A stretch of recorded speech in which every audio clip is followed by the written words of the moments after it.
Hey, some actual good news for the Minnesota Vikings, and this is big, huge, bigly, right?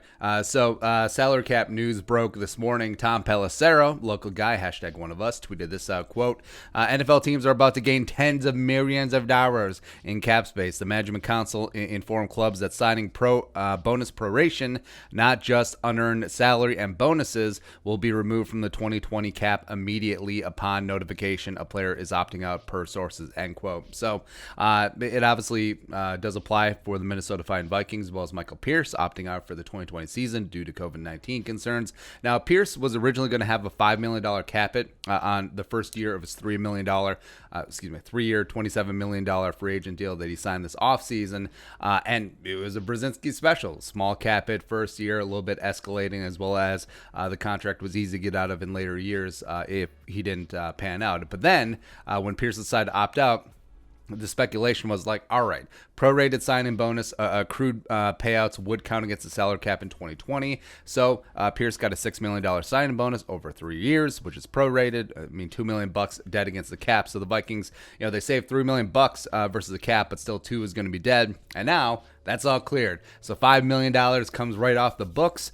Pierce's entire contract holds for a full year. And now the Vikings currently have $14.204 million in cap space per over the cap, which is 19th most in the NFL. And that is good news for the Vikings, Rick Spielman, as well as the best capologist in football, Rob Brzezinski.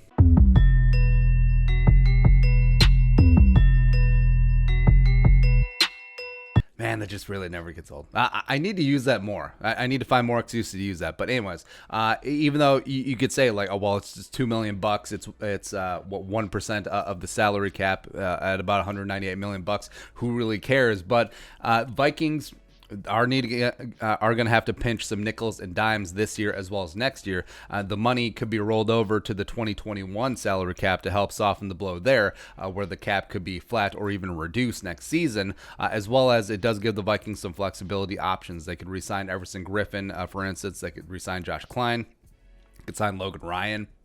Or they could extend Dalvin Cook and put the footprint, the main footprint of his salary cap hits in this season, absorb it, have a smaller hit in 2021, make that transition a little bit easier. I mean, there's a whole bunch of things they can do. Also, let's be real. Let's be real and honest about things. Teams will need to sign players off the street and the practice squad, add them to 53, because players will test positive. They will go on COVID reserve. And unless there's going to be special salary cap considerations for all of that, the players that you do sign will count against the cap. So having a couple $1 million to spare this year could be the difference between remaining competitive and not. Right, so the Vikings, I think, are in great shape. I think they're doing a lot of smart things, as well as, oh, by the way, so you know that the Patriots are sort of just massively benefiting from this. So a couple weeks ago, right before the Patriots signed Cam Newton, they were dead last in the league in salary cap. They were at the bottom. But now, with all these opt-outs and also with this news that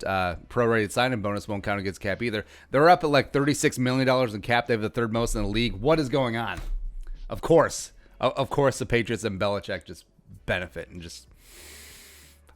It's all right. But good news for the Vikes. Save $2 million. It's great. All right, so your thoughts, salary cap news, let us know in the comment section below. Subscribe for daily Vikings takes. Want to support the work, pull some of the Venmo. But until next time, Skol, production value.